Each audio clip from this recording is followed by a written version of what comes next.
Well, figured it's as good of a time as ever. Had this video on the back burner, but I haven't made it for a while. I've had this idea since January, which tells you how long I've been sitting on this. But finally getting around to making it, and it's where the pioneers in the pros, at least the ones currently playing in the pros. Now, for this grouping, I did not count guys that transferred out and then went on to play pro at the moment. I can do a separate one with that. Right now, that's not grouped in, so sadly, guys like Remy Parker are not going to be in this video just because of how I section it out. Because if I did do this, I'd have like 8 more guys. And as much as I want to do like 20 guys, that's gonna be fun. Way too fun for me because that'll take forever.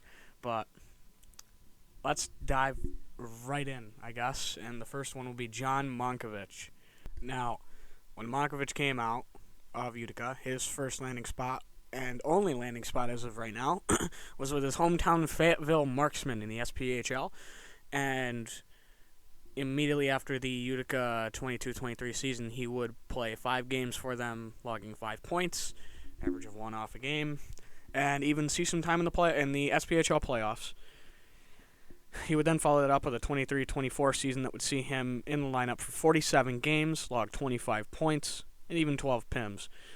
Now, 10 of those were goals, so a mostly productive season, compared not as good of a pace as the 5-game share beforehand, but started to find the mark in the SPHL. And then so far this season, in 43 games, and is on pace to play 53, has 20 goals, 22 assists for 42 points, 33 penalty minutes, and a 1 plus-minus.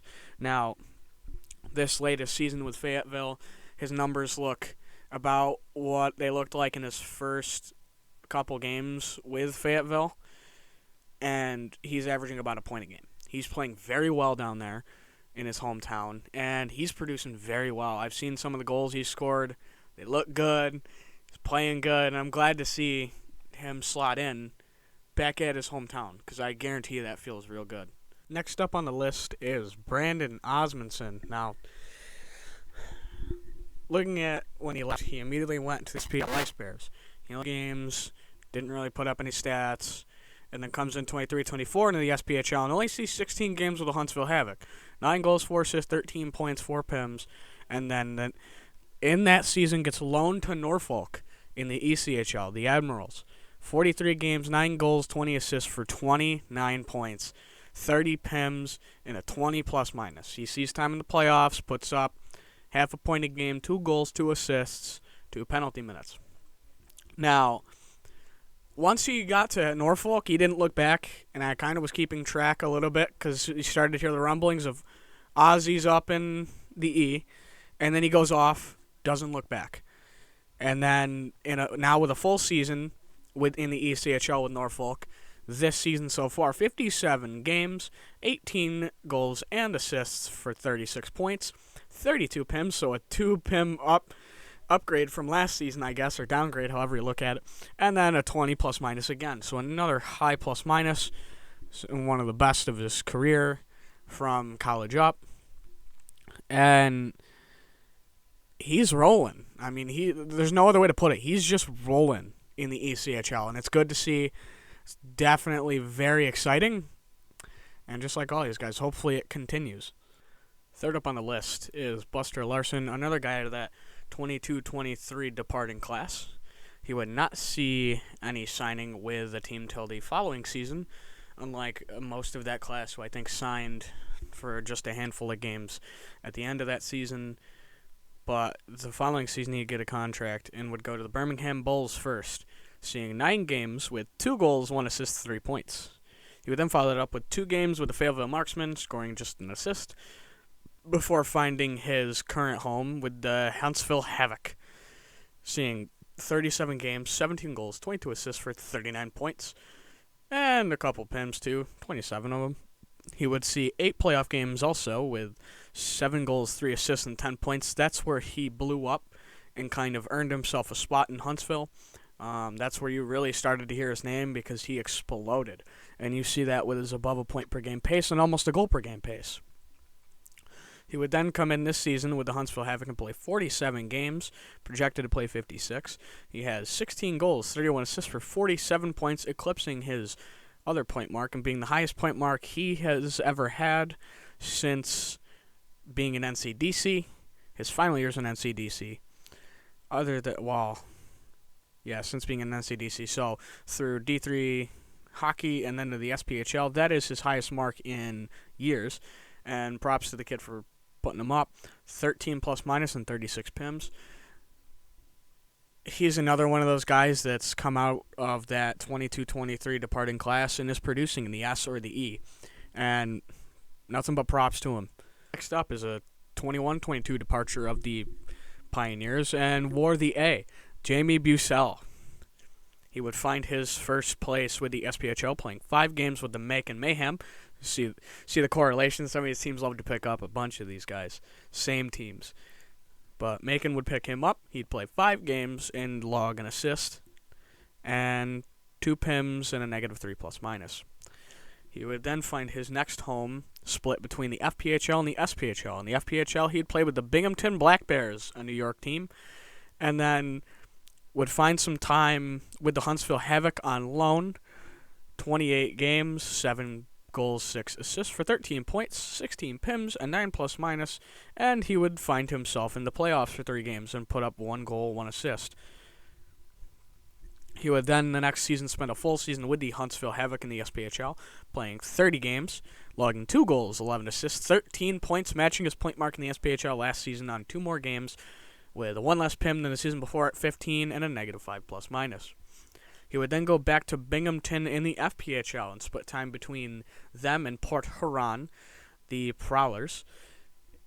So far this season, he played 14 games with Binghamton, with a goal, 3 assists, 4 points, 14 PIMs, and a -5 plus minus.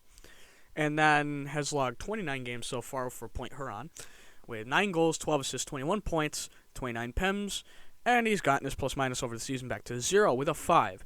So it's his highest performing season so far in the FPHL, and it seems like he's found his mark and found his home with Port Huron. Buse was a good offensive center, so seeing that offensive uptick means his game. Knowing that I haven't seen it, but knowing kind of how he plays, watching him at Utica, it's probably the offensive part is one of the best parts of his game. So when that is on, his game is on, and it seems like it's found its mark with Port Huron, and maybe he kind of had it with Huntsville too. So hopefully he can find a home back in the S. Next is another guy who ended up being part of that 22-23 departure class that we didn't really expect until the next season, until we really heard, and that is Joey Berkopec. He would find his home in 23-24 in the SPHL and start off with the Macon Mayhem. He'd play 42 games and have 2 goals, 3 assists for 5 points, 44 penalty minutes, and a -7 plus minus. The following season, he would find his place currently with the Evansville Thunderbolts. He has 45 games under his belt, projected to play 54, so an extra 9. 2 goals, 10 assists, 12 points, and 39 penalty minutes, 3 plus minus. Looking at his totals, he's doing better. It's the best point per game he's produced since being in the BCHL, and that was 5 years ago. 5 seasons ago, I should say. So he's putting up a very good point per game mark, and I'm sure he's producing because at Utica he was always never on the score sheet guy, but he was very good off the score sheet, very good defensive player, more of a defensive defenseman than an offensive defenseman, and you kind of see that in his numbers. He doesn't produce a ton, but even just double-digit points, he's still getting the work done, and that means I guarantee he's getting the work done on the defensive side even better. Next is another guy who played a lot with that 22-23 departing class, but did not depart till the next year. That is Kristian Acosta. This season, he would slide in with a Fayetteville marksman with fellow former Utica Pioneer John Moncovich, and at one point another former Pioneer in Buster Larsson, who was also there at one time in the SPHL. Acosta has 43 points so far this season, 43 games, projected play in 53. He has 5 goals, 14 points, 5 goals, 14 assists for 19 points, 70 penalty minutes, that's a ton, and a -7 plus-minus. But it seems like for now he's found his home with Fayetteville and alongside another former Pioneer. And let's see what those two can do on a team. Last up, this is one, well, not last up, but this is one of the last guys that has been one of the last 3 departing classes, and that's Dante Spagnuolo. He would come over from Adrian to Utica for a season, and then would be a part of that graduating class, not necessarily find a home immediately after, but then would go over to the Amals SK, sorry if I'm saying that wrong, and they are an overseas team over in Division 2, Sweden. Now, looking at Spagnuolo, he's their second highest leading scorer currently at the moment. He logged in 28 games, 19 goals, 25 assists, 44 points with 4 penalty minutes, some of the lowest among their top 5 scorers. Only one player among their top 7 scorers has just as many penalty minutes, and played 2 games in the playoffs where he would log 2 assists and 2 penalty minutes. That is his only place of landing so far, but props to him for finding a home overseas currently at the moment and producing. He's producing very well. Next up was a senior transfer into Utica, and that is Lucas Herrmann, another guy who departed in that 22-23 departing class. He would see 7 games immediately off the bat in Pensacola with the Ice Flyers, with 4 goals, 2 assists, 6 points, almost a point per game, 4 PIMs, and a 1 plus-minus. He'd play in 2 playoff games and just log 2 penalty minutes. He would then return back to Pensacola for 51 games, logging 11 goals, 13 assists, 24 points, 42 penalty minutes, and a -6 plus-minus. He'd play in the playoffs for 2 games again and log an assist, 2 penalty minutes, and a -3 plus-minus. He would then go to the AIHL in Australia and play with the Sydney Bears for 26 games that 23-24 season. He'd log 22 goals, 44 assists for 66 points, 20 penalty minutes, and a 0 and a not logged plus-minus. He'd appear in 1 playoff game and score a goal and an assist for 2 points. And then he would go over to the France 2 League with Strasbourg. I guarantee you I just butchered that. I'm sorry. He wouldn't put up as impressive stats as the AIHL in 29 games so far with 10 goals, 19 assists, 29 points, and he had an uptick in penalty minutes with 46. But he would appear in a playoff game and logged 3 assists and a 1 plus-minus. So hopefully he can find a home somewhere. It seems he did play with Strasbourg in the French Cup, logging 30 games, 2 goals and assists each for 4 points. So hopefully he can find a home. He's not the first nor the last Pioneer to go to an overseas league, and not the last one to note in this grouping that is overseas. Another guy who came over in that 22-23 transfer class that would end up departing that same year would be Connor Fedorek. Now, he would immediately jump to the Kalamazoo Wings and log 11 games, 1 goal, 3 assists, 4 points, with 9 penalty minutes and a -3 plus-minus. He would then go to the SPHL and play with the Fayetteville Marksmen for 6 games, and then be loaned to the Reading Royals for 3. He would log 3 assists with Fayetteville before logging 2 with Reading. He would then be loaned to the Indy Fuel for 10 games and log just 1 assist, and then would find his final loaning place with Norfolk, playing 31 games, 4 goals, 10 assists, 14 points, 51 penalty minutes, 13 plus-minus, and would play in 7 playoff games, logging just 2 assists, 2 penalty minutes, and a 5 plus-minus. So it seems like he's playing a little more of a defensive role, which when he was in Utica, he could kind of play that two-way of you can get some good production out of him, but he can still play a very good defensive game, and you kind of see that in his stats. He would then find his home, which isn't He is now signed to the Norfolk Admirals in the ECHL at the moment with 53 games played. He would log 3 goals, 10 assists, 13 points, so one less than his total in Norfolk last season. He would log 71 penalty minutes and negative 6 plus minus so far. But looking at his game, he's another one of those defensemen that his game does not come across the stat sheet fully, and you have to watch the games to know. So maybe I think it's another one of those players that you won't see his impact completely on the stat sheet. Next up on the list is Gregg Burmaster. Burmaster would leave Utica being the captain, departing in the 18-19 season, and would find a temp home with the Fort Wayne Comets, seeing 4 games in the ECHL, but logging nothing but a -1. No other stats to note.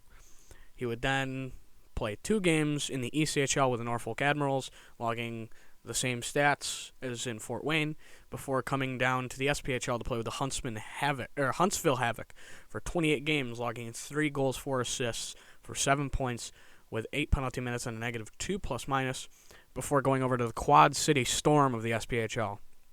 And in 11 games, logged 7 points, 5 of those goals, 2 of those assists, with 7 penalty minutes and another -2 plus minus.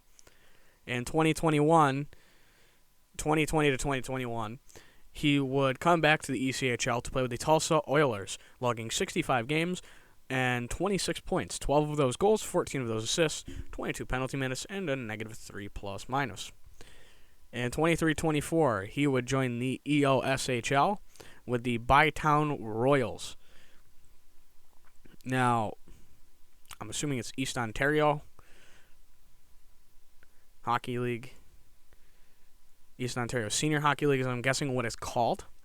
I haven't heard of this league, so I'm sorry if that's not what it's called. But he would log 5 games, getting 8 goals, 7 assists, and 15 points with 0 penalty minutes. He would then this season play with the Manatic Mariners of the same league, playing 12 games, and in those, logging 13 points, 5 goals of that 13 points, and 8 assists. He would also log 12 penalty minutes. He would play in the playoffs, logging 4 games, 1 goal, and 2 penalty minutes. Next up is Zachary Borsoi. He would depart the Utica Pioneers after the 2018-2019 season. In 1920, he would bounce around the ECHL and the SPHL, starting off with 4 games with the Adirondack Thunder, with a penalty minute and a 1 plus minus, before logging 4 games with the Peoria Rivermen. He would get an assist, 2 penalty minutes, and a 4 plus minus.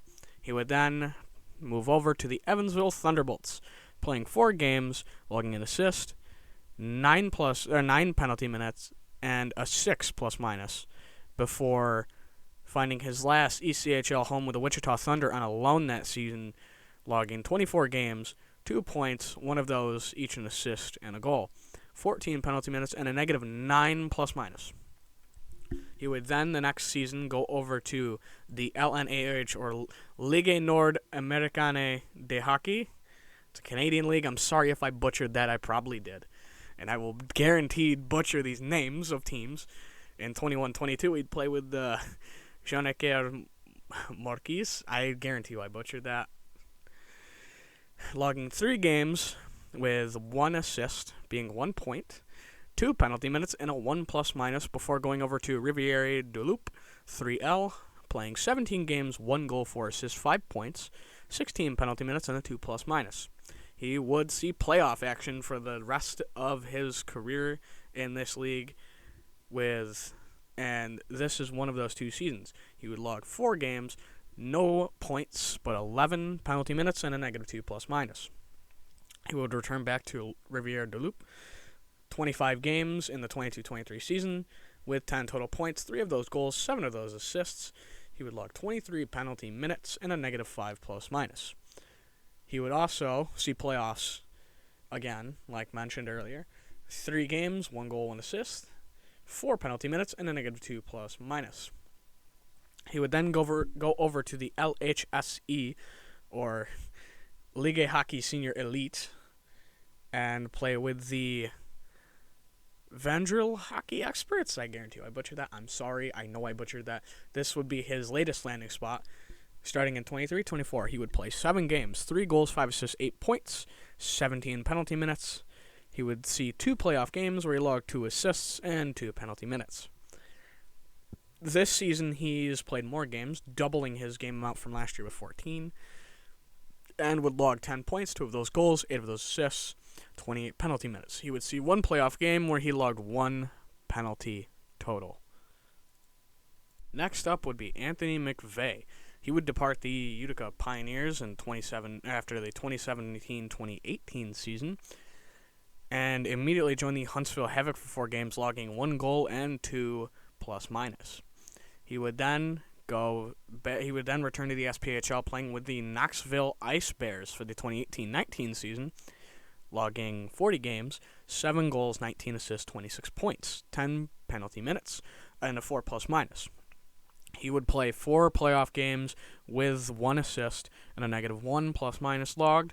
He would also be loaned throughout the season to the Tulsa Oilers, tallying 15 games, 4 points in those games, 1 being a goal, 3 being assists, and 4 penalty minutes and a -6 plus-minus.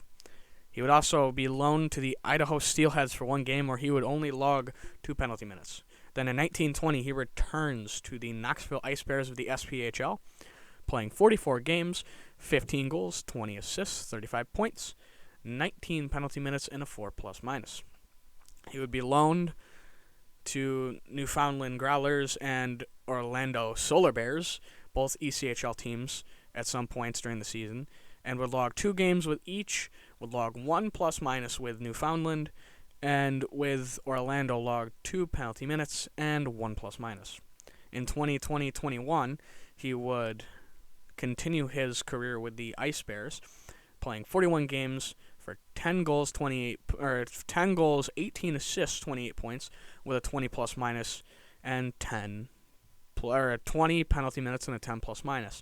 He would return back to the SPHL playoffs for the first time in a couple of years, and he would play 2 games with a goal and an assist and a -1 plus-minus. He would then return to Knoxville for his last season in 21-22, 56 games played, 21 of his 59 points were goals and 38 were assists. He would log 24 penalty minutes, only a 2 penalty uptick in 15 games from his previous season, and his plus-minus would uptick greatly to a 23, a 13 plus-minus jump. He would return to the playoffs again, seeing 3 games, 2 assists, a penalty, and a -2 plus-minus. He would then go to the EOSHL, like another former member of the Pioneers, which it is the Eastern Ontario Senior Hockey League. He would join the Arnprior Rivermen, I guarantee you. I butchered that. I'm so sorry. This would be his landing spot from then to now. His last landing spot, I should say, starting off in 22-23. He would see 6 games, 1 goal, 3 assists, 4 points, and he would play in the playoffs, 2 games with just 1 assist and a penalty. He would then return for the 23-24 season and play half as many games, but score more points. He would play 3 games, but score 3 goals and 2 assists, and just 1 penalty. He would then return again, so far this season, playing 7 games, 2 goals, 3 assists, 5 points, so pretty much flipping his goals and assists, but keeping the points number the same as the season prior. He would return to the EOSHL playoffs, playing 4 games and scoring 3 goals. Next up, we are down to our final 2, and this one is one of the older Pioneers that is now still playing. That would be Tim Coffman. Now, Coffman would wear the C for Utica for his final 2 years of 4, before going straight to the ECHL in 2011-2012, right out of UC, and would play 14 games with the Greenville Road Warriors. He would score only 3 goals and 2 assists, and log a 4 plus-minus, and would go to the playoffs that season for just 1 game and not log a stat. He would then go to the Netherlands in 2012-2013 with the Tilburg Trappers. He would play 26 games, logging 48 points, 20 of those goals and 20 of those assists, so logging almost about a 1.66 points per game. He would go play in the playoffs with the Trappers and would log 6 goals and assists each in 6 games for 12 points. So, averaging a goal and an assist per game. He would then come back to the ECHL for 2013 to 2014 through 2016 to 2017, all with the Alaska Aces. In his first season with the Aces, he would log 35 points, only getting 35 games, only scoring 9 goals and 22 points total, and logging 6 penalty minutes and 8 plus minus. In the following season, he would return back with Alaska, logging 48 games, 40 points, so very close to a point per game pace. He would have 13 of those be goals, and 24 penalty minutes and a 5 plus minus. His following season, he would see 3 less games with 45, but still put up similar point numbers with 15 of his 33 points being goals, and 18 of those being assists. He would log 48 penalty minutes, the most he had logged since his second season at Utica, and a negative 13 plus minus. He would then return for his final season in the ECHL and with the Alaska Aces, playing 72 games. That's a lot. And putting up 26 goals and 37 assists on 63 points. Again, a very close, almost point per game pace. 36 penalty minutes, a downtick from the previous season, and then just a negative 5 plus minus.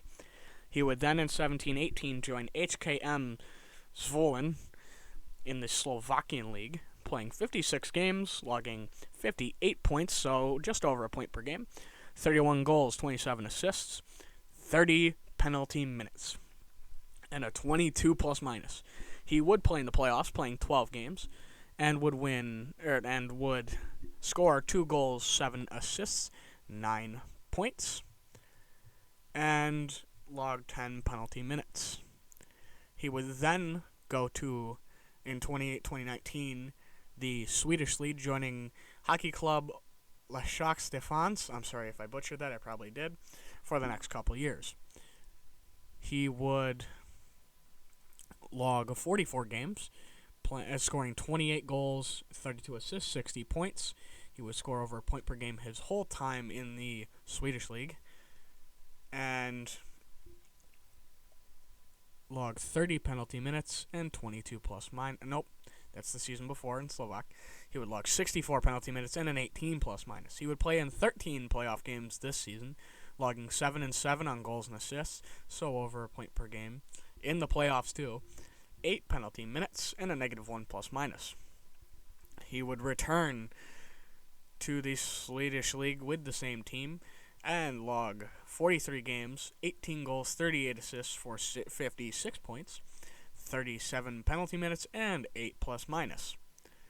He would play in 5 playoff games this season, 4 goals, 2 assists, 2 penalties, and a 1 plus minus. In 2020-21, he would return again to the Swedish League with the same team, play 39 games, 21 goals, 32 points, 53 assists, 5 penalties, and 5 plus minus. In these 3 seasons, too, he would also play in the Swiss Cup with the same team.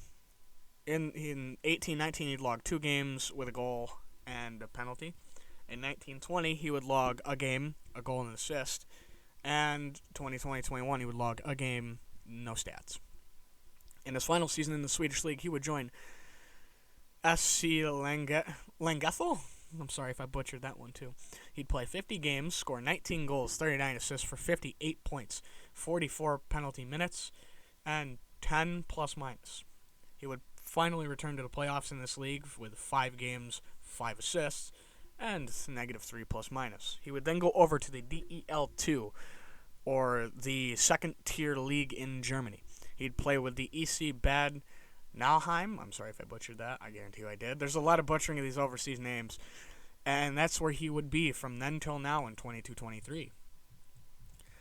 He would play 52 games, 22 goals, 31 assists for 53 points.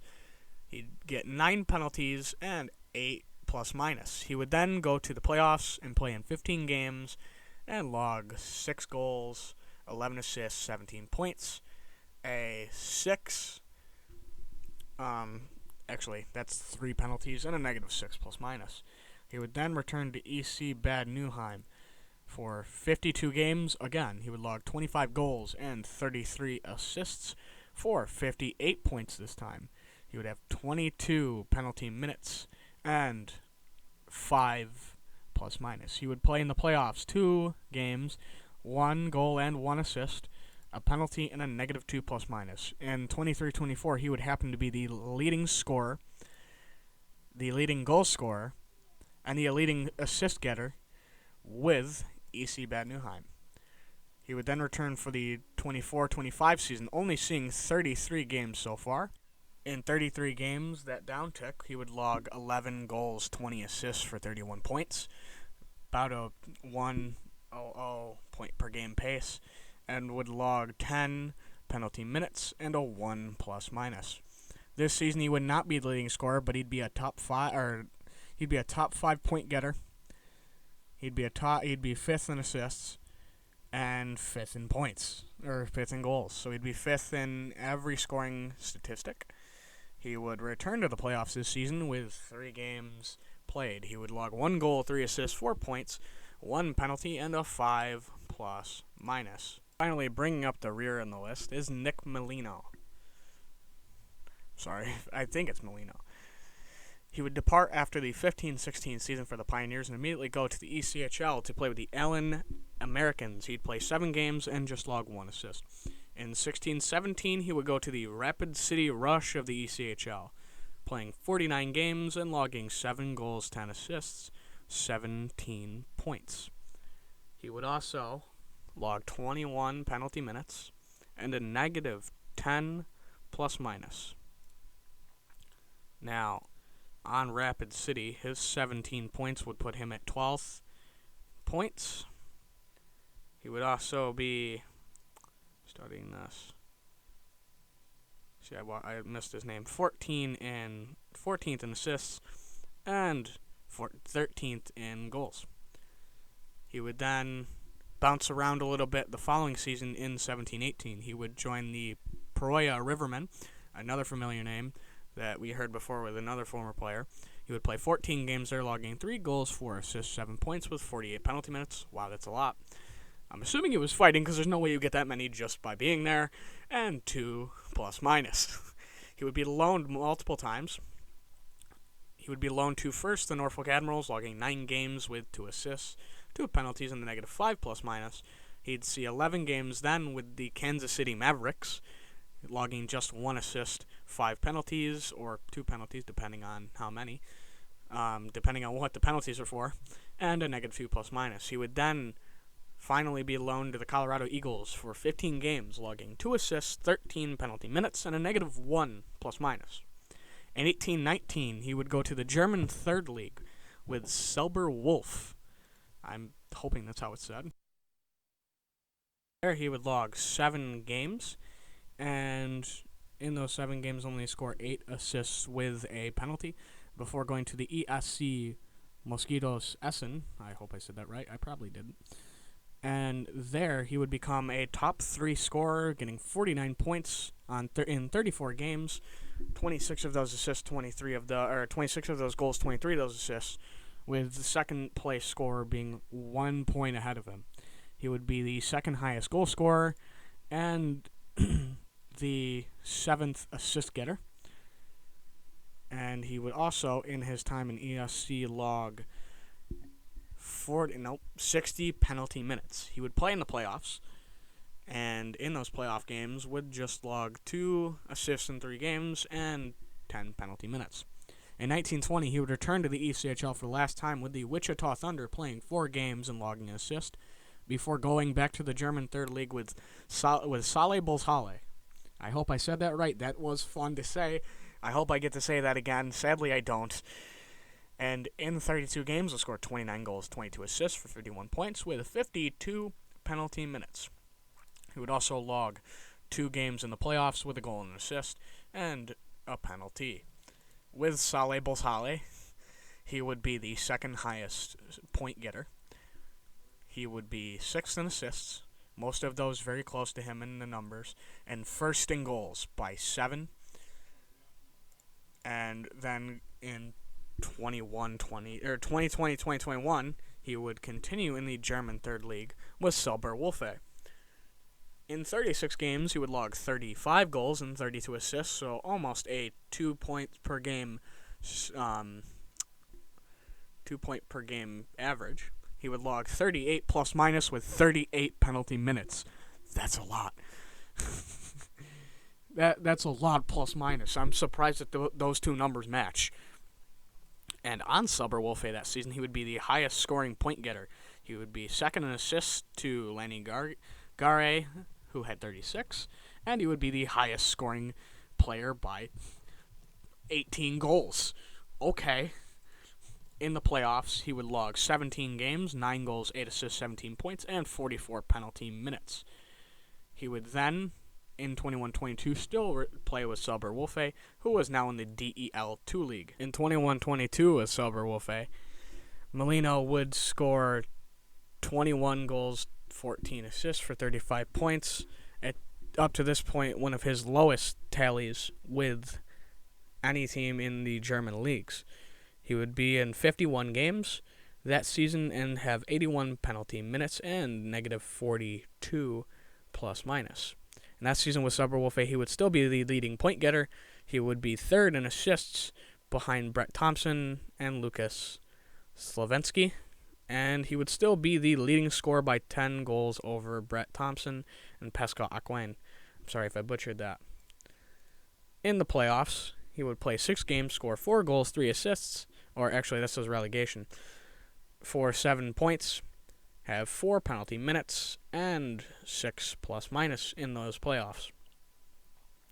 In 22-23 with the same team, he would play another 51 games with an uptick in points, goals, and assists, scoring 22 goals, 25 assists, logging up to 47 points, 79 penalty minutes, just 2 less than the season prior, and his plus-minus would cut in half with a negative 21.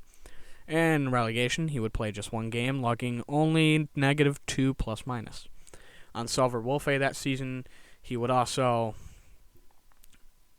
be the second highest goal scorer behind Mark McNeil. He would be the third assist getter behind Peter Truska and Lucas Veduch. I'm sorry if I said those wrong. And in terms of points, he would land at third behind Truska and McNeil, second and first, respectively.